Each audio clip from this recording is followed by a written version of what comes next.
Taleb al-Abdul Mohsen, the individual responsible for the terrorist attack at the Christmas market in Magdeburg, Germany, was previously featured in a 2019 BBC documentary. The documentary focused on his work with a refugee resettlement website, whereasaudis.net, which was designed to assist former Muslims in seeking asylum in countries like Germany, providing them with resources and guidance on how to navigate the asylum process. I'm from Saudi Arabia, I'm an activist.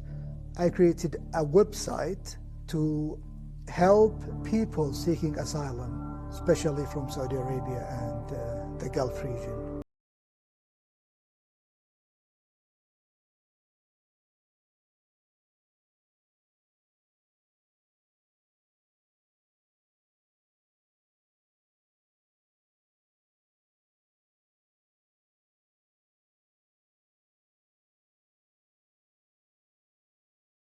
Yeah, I use basically WhatsApp, Twitter, Telegram.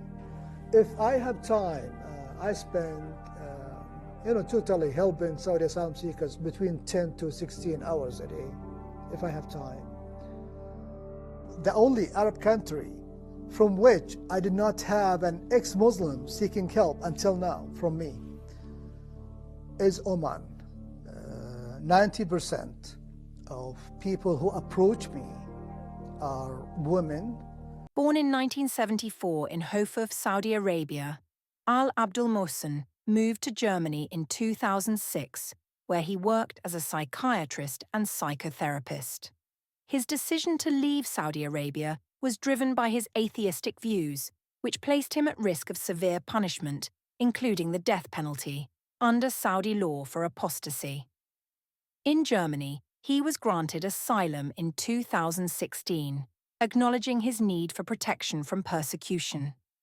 The BBC documentary portrayed him as an advocate for ex-Muslims, especially women, who were seeking to escape the stringent societal and legal constraints in Saudi Arabia.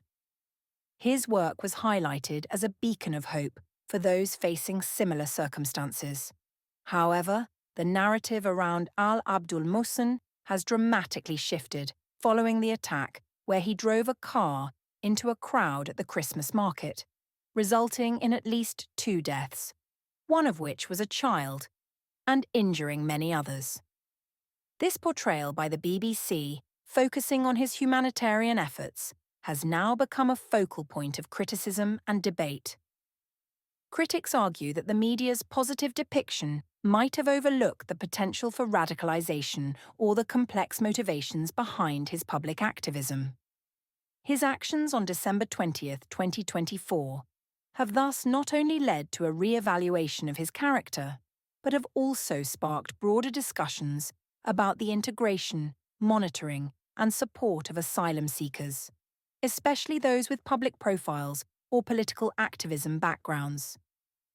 The juxtaposition of his humanitarian efforts with his violent act has added a complex layer to the public discourse, questioning the balance between offering refuge and ensuring security, and how media narratives can influence public perception of individuals who later engage in criminal or terrorist activities.